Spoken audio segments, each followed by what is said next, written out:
अपनी गलतियों का एहसास होते ही कमला का दम घुट रहा था।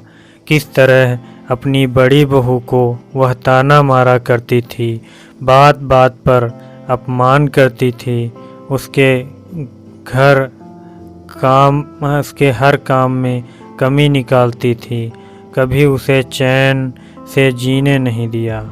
आज वह यही सब अपनी छोटी बहू के साथ भी कर रही हैं।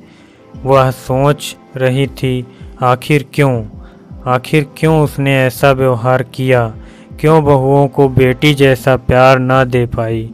पश्चाताप के आंसू उसकी आंखों के नीचे टपक रहे थे।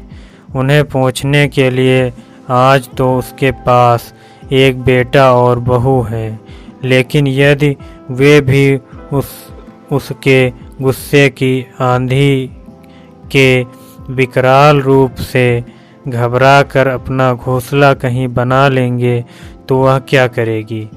इस पतझड़ के मौसम में अपने पत्तों से बिछड़े सूने वृक्ष ने कमला को उनकी गलतियों का एहसास करा दिया। आज दोपहर 1 बजे जब वे खाना खाने बैठे तो आज पहली बार खाने का पहला कौर खाते ही कमला ने कहा, वाह बेटा, सब्जी कितनी स्वादिष्ट बनी है, बहुत ही अच्छा खाना है। अजय और निशा एक दूसरे की तरफ अचरज भरी निगाहों से देखने लगे। कमला के मुंह से ऐसे बेशकीमती शब्द सुनकर निशा फूली नहीं समा रही थी। उसे अपने कानों पर मानो विश्वास ही नहीं हो रहा था। कमला के मुंह से यह शब्द सुनकर उसे ऐसा लग रहा था शायद आज सब्जी बहुत ही ज़्यादा अच्छी बनी है, माँ कोई कमी निकाल ही नहीं पाई। बहू बहू कहकर निशा को आवाज़ लगाने वाली कमला आज दोपहर से उसे बेटा कहकर पुकार रही थी।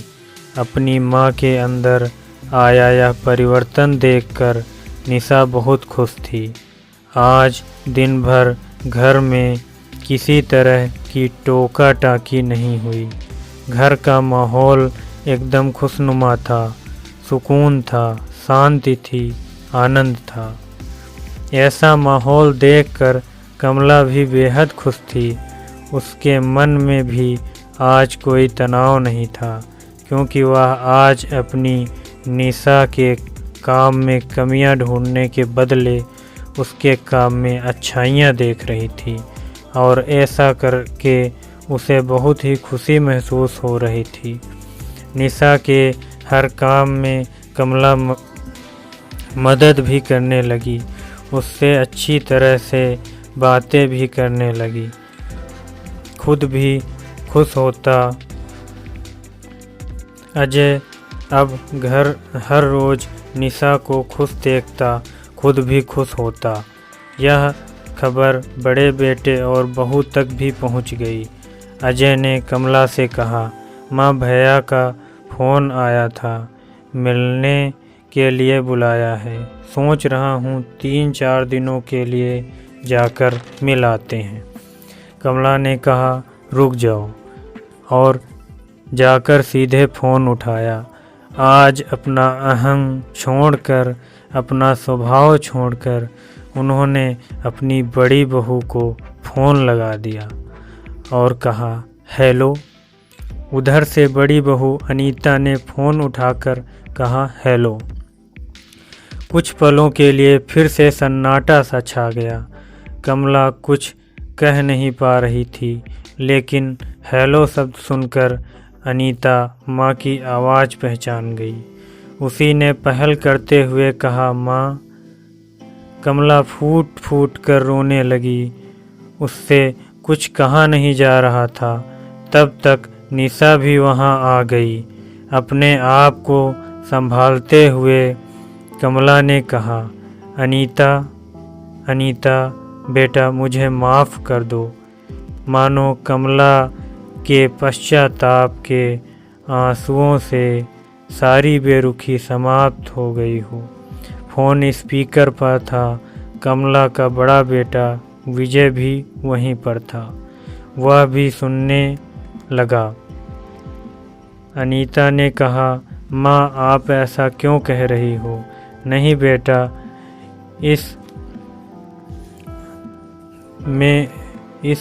शादी में तुम्हारी दोनों की कमी बहुत खली। मैं अपने गुस्से में बोले हुए शब्द वापस लेती हूँ। मैं तुम्हारा इंतज़ार करूँगी। ये तुम मुझे माफ़ कर सको तो पता नहीं मैंने ऐसा क्यों किया। मैं जानती हूँ ज़्यादातर गलती मेरी ही थी। तुम्हारे जाने के बाद भी मुझे यह एहसास नहीं हुआ, लेकिन अब मुझे अपनी गलती का पश्चाताप करने का एक मौका दे दो।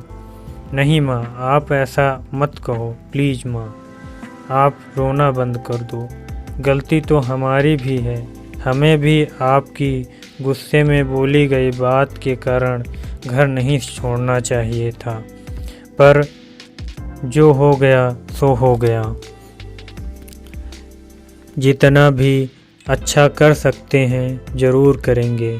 हम आ रहे हैं माँ आप सबसे मिलने। अनीता के फ़ोन रखने के बाद उसने जैसे ही विजय की तरफ देखा, उसकी आंखों में आंसू छलक रहे थे। अनीता ने कहा, प्लीज़ विजय, रो मत।